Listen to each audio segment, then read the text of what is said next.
As divergências, elas são, em primeiro lugar, a diferença mais importante tem a ver com a questão do culto.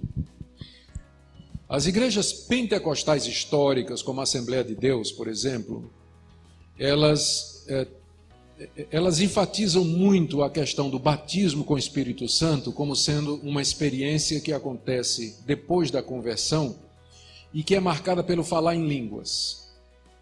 Enfatiza muito a batalha espiritual, possessão demoníaca, expulsão de demônios. Dão pouca ênfase à educação formal e teológica dos obreiros.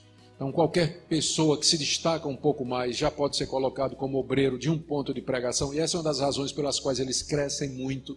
Para você ter uma ideia, a Assembleia de Deus ela pode abrir trabalho em qualquer lugar, porque qualquer membro, se ele souber falar bem e for destacado, ele logo é colocado como obreiro e ele já trabalha, tem o seu próprio sustento. Mas numa igreja, por exemplo, como a presbiteriana, para você organizar uma igreja, ela precisa ter um pastor formado e a igreja precisa pagar o salário integral dele. Então, enquanto a Assembleia organiza 50 igrejas, o presbiteriano organiza uma. Então, eles têm esse sistema. Mas, por um lado, uma igreja presbiteriana será mais teologicamente fundamentada, né? Quanto que a Assembleia, por falta do preparo do obreiro, vai ser menos. Então, tem diferença na liturgia, tem diferença no sistema de... Estou comparando as pentecostais e as não pentecostais.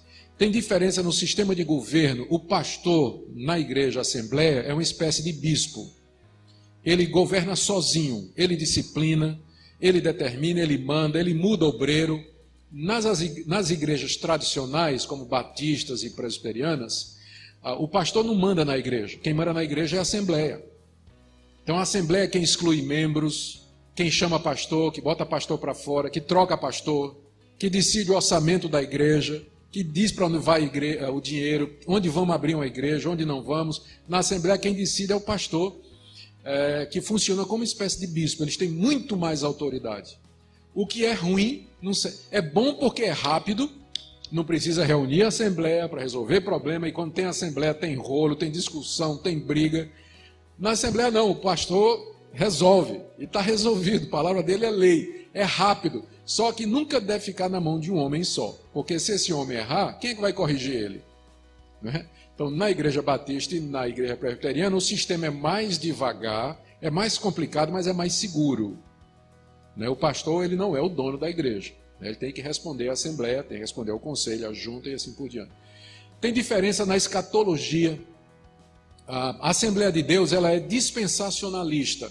Ela diz que Israel é ainda o povo de Deus, acredita num sistema chamado de 7 dispensações, aí é muito complicado, tem que ser uma conferência só para isso.